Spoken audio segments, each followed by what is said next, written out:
सरताजपुर गांव में झुमरू एक गरीब नाई था। उसका बेटा गबरू बौना था। गबरू की माँ बचपन में ही चल बसी थी। झुमरू की इच्छा थी कि गबरू की शादी किसी तरह से हो जाए तो वो गंगा नहा ले, लेकिन लाख ढूंढने पर भी उसकी जोड़ी की लड़की नहीं मिल रही थी। एक दिन शाम को झुमरू जगिया बेवड़ा के साथ बैठा था। अबे झुमरू, अबे जब देखो मुंह बनाया रहता है। अरे बनाना है तो मेरा मूड बनाना। चल इसी बात पर बैठकर पौवा पीते हैं, चल। देख जगिया, मैं गबरू की शादी के बारे में सोचकर परेशान हूँ और तू मस्खरी कर रहा है। अबे बस इतनी सी बात, अबे हो जाएगी शादी, उसमें क्या है। लेकिन पहले गबरू से पूछ ले, कहीं वो पहले से किसी को दिल ना दे बैठा हो। क्या मजाक करते हो यार, उस बौने को अपना दिल कौन लड़की देगी। तो ठीक है, जल्दी से तू एक खंबा मंगा, मैं गबरू के लिए लड़की के बारे में सोचता हूँ। याद आ गया यार, अरे वो बगल के गांव के लाला की लड़की भी बौनी है यार, वो भी उसके लिए योग्य वर ढूंढ रहे हैं। किस गांव का, कौन लाला? यही तो याद नहीं आ रहा। किस गांव का कौन लाला, किसने कहा था मुझे यार। बिना दारू के साला दिमाग ही काम नहीं करता यार। तू जल्दी से एक खंबा मंगा यार। ठीक है, अभी दारू लाता हूँ, तब तक तू याद कर।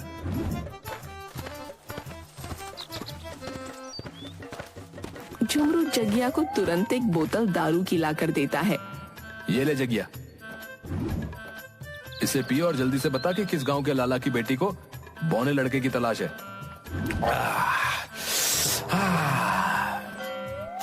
यार किसके यहाँ से लाए थे? मस्त झक्कास दारू थी यार। गले के नीचे पहुंचते ही नशा चढ़ गया यार। ठीक है भाई, अब जल्दी बता कि किस गांव के लाला की बात कर रहा है तू। लाला? कौन लाला भाई? ओ भाई, मैं किसी लाला वाला को नहीं जानता यार। ठीक है भैया, हमारी ही गलती थी कि तुझे खंबा ला कर दिया। नशेड़ी की बातों का क्या भरोसा। गांव का बेईमान आदमी बिलुआ एक दिन किसी काम से शहर गया था। शहर में उसे एक धूर्त बाबा चूरनदास मिल गया।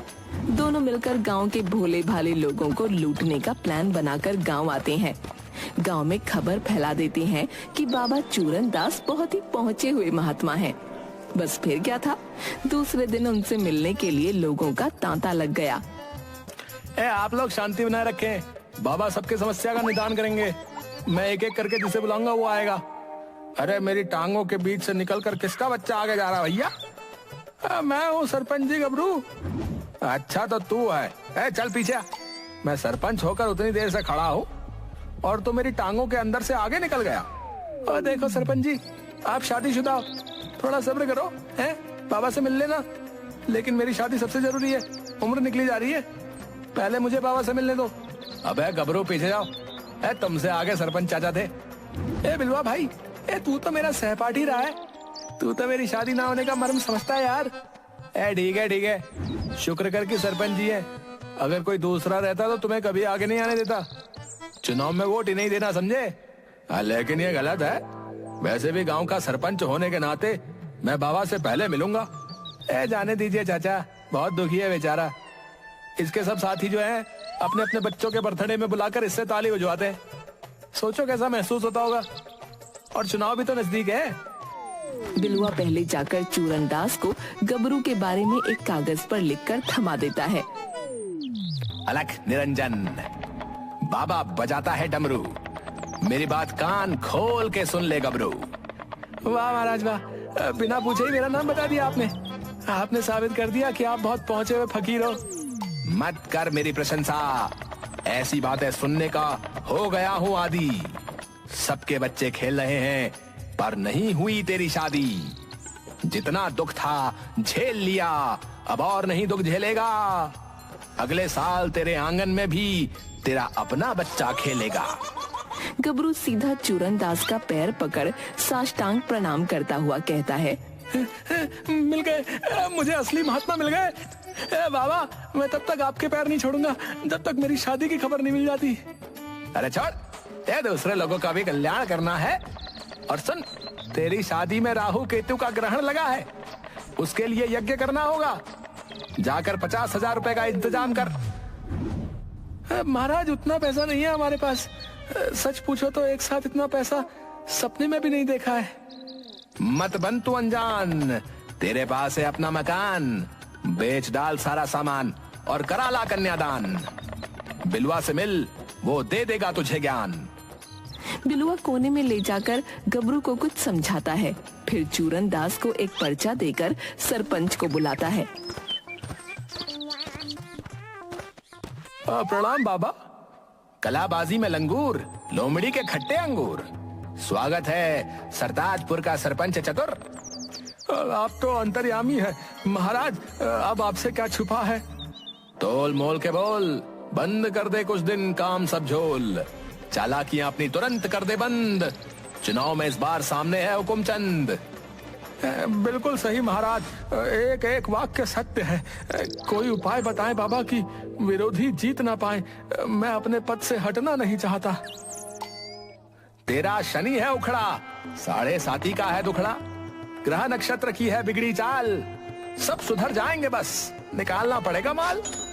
महाराज जी, मुझे किसी भी तरह चुनाव जीतना है, चाहे पैसा पानी की तरह ही क्यों ना बहे। तुम पानी की तरह पैसे बहाओ, मैं चलूंगा ऐसा दांव कि जीत जाओगे चुनाव। चतुर सिंह लगभग अपनी आधी संपत्ति चूरन दास को दे देता है। इधर गबरू भी अपने मकान पर ऋण उठाकर बाबा चूरन दास को लाकर दे देता है। इसी तरह और गांव वालों से ठग कर चूरन दास और बिलुआ रातों रात गांव से फरार हो जाते हैं। तभी डाकू संपत सिंह और जगीरा अपने गैंग के साथ उस रास्ते से गुजर रहे थे। जगीरा, इतनी रात को 2 लोग बोरे में भरकर क्या ले जा रहे हैं, पकड़ो उसे। जगीरा खदेड़ कर दोनों को पकड़ लेता है।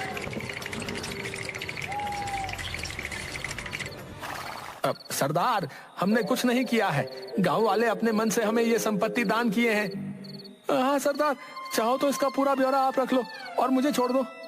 कमीने मेरा माल दिलवाकर अपना माल बचा रहा है, तो कभी बताता हूँ। देखो सरदार, मैं बाबा हूँ, झूठ नहीं बोल सकता। कीमती माल सब उस बोरे में है। अच्छा, हमसे ही चतुराई। सरदार, दोनों बोरे में माल है, आप चाहो तो दोनों बोरे रख लो और हमें छोड़ दो। जगीरा, ये दोनों बड़े ही धूर्त और बेईमान लग रहे हैं, इन्हें भी ले चलो, हमारे काम आएंगे। कमीने, तेरे चक्कर में माल तो गवाए ही, अब जान भी गवाएंगे। क्या पड़ी थी मेरे बोरे को दिलवाने की। अच्छा, पहले तो बड़ा चालाक बन रहे थे, मेरे बोरे का माल दिलवाकर है। वो कहावत तो सुनी होगी ना, तुमने मेरी एक आंख तो पड़ोसी की दोनों आंख। अड्डे पर ले जाकर चंपत सिंह और जगीरा दोनों से कड़ी पूछताछ करते हैं, तो बताते हैं कि चूरन दास और बिलुआ ने मिलकर किस तरह गांव वालों को ठगने का काम किया है। शाबाश, अब तुम दोनों हमें पूरे गांव वालों को लूटने का मौका दोगे। पर वो कैसे सरदार, अब तो गांव का एक भी आदमी हम पर विश्वास नहीं करेगा। गबरू की शादी की संभावना बन रही है। सरदार, हमें एक दुल्हन की जरूरत है। क्या बकते हो बाबा, इस उम्र में शादी करोगे? शुभा देता है, पक्का धूर्त हो बे।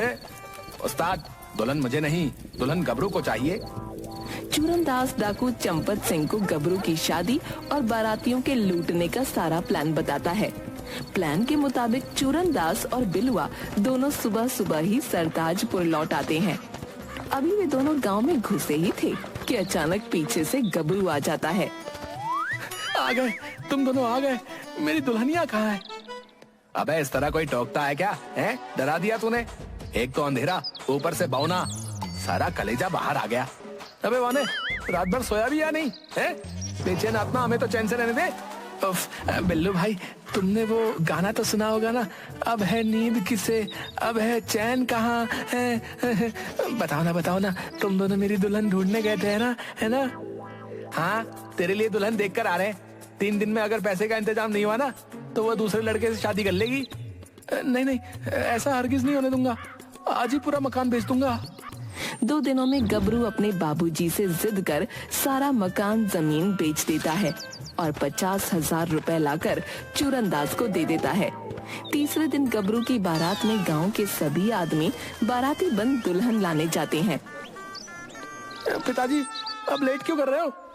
तो रुको, अभी 5 बाराती बाकी हैं। सभी की दाढ़ी बनाकर मैं चलता हूँ, कुछ तो पैसे आ जाएंगे। अरे छोड़ो इनको, जल्दी चलो। इनकी दाढ़ी तो बनते रहेगी, लेकिन मेरी शादी नहीं हुई तो फिर कभी नहीं होगी। चुनाव नहीं रहता तो हरगिज इस पौने की बारात में नहीं जाता। गबरू मकान बेचकर सारा पैसा अपनी शादी में खर्च कर रहा था। पूरा गांव बाराती बनकर गबरू की शादी कराने चल देता है। 3 घंटे हो गए चलते चलते। और कितनी दूर है लड़की का घर? इधर तो वीरान है, गांव या बस्ती नजर ही नहीं आ रही। बस पहुंच गए उस पहाड़ी पर झाड़ियों के पीछे। भाई हमें तो वहाँ कोई डाकुओं का अड्डा लगता है। सामने शरारती लोग भी डाकू जैसे नजर आ रहे हैं। अरे सरपंच जी, आप क्यों डर रहे हैं? वो देखो, सज धज के घूंघट में दुल्हन बैठी है। भाई मुझे तो अपनी दारू की महक आ रही है। मेरे लिए तो ये बहुत ही अच्छी जगह लग रही है। बस कोई 1-2 खंबा उपलब्ध करवा देता तो मजा आ जाता। आइए आइए, आप लोगों का स्वागत है। सभी लोग आ गए या कुछ बाकी हैं? शरबत पीजिए। बेवड़ों के लिए विलायती दारू की भी व्यवस्था है, जी भरकर पियो। साला, एक झुमरू को छोड़कर पूरा गांव ही शराबी है। शराब वाली लाइन में सभी लगे। अरे झुमरू, तू इधर क्यों आ गया? शरबत उधर है। मालूम है, लेकिन इतने दिन बाद गबरू की शादी हो रही है, इस खुशी में हम छक कर पियेंगे। थोड़ी देर बाद चलो भाई लोग, आशा करते हैं कि सभी ने जलपान कर लिया होगा। जगीरा, इन सभी को अब रस्सी से बांध दो। सरताजपुर वासियों, तुम सारे लोगों का हमने अपहरण कर लिया है। मेरा आदमी जाएगा और तुम लोगों के बदले फिरौती लेकर आएगा। सरदार, मुझे छोड़ दो, मैं तुम्हें माला माल कर दूंगा। उस्ताद, मेरे घर पर आदमी मत भेजना, मैं यहीं खुश हूँ। जो भी कहो, दारू 1 नंबर की है। आहा।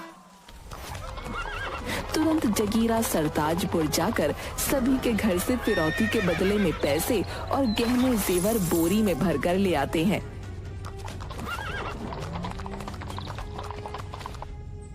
क्यों रे जगीरा, सबके घर से फिरौती के पैसे मिल गए ना?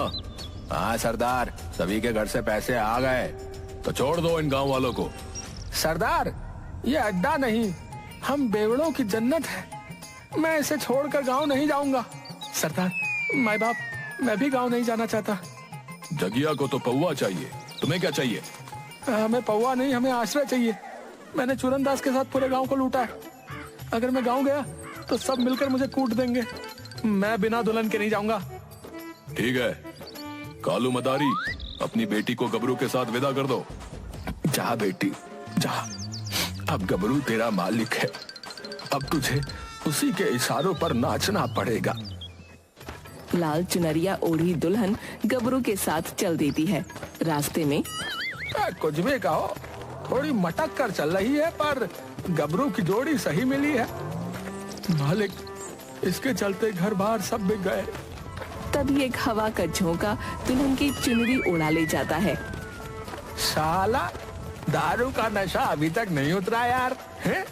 या मुझे गबरू की दुल्हन बंदरिया जैसी नजर आ रही है यार। है? अबे बंदरिया ही है। कालू मदारी की बंदरिया खी खी करते हुए डाकू के अड्डे की तरफ भाग जाती है। कोई रोको, मेरी दुल्हनिया भाग रही है। जाने दे बेटा, तेरी शादी के चलते पूरा गांव लुट गया। ठीक है पिताजी, वैसे भी उसका मुंह बंदरिया जैसा था।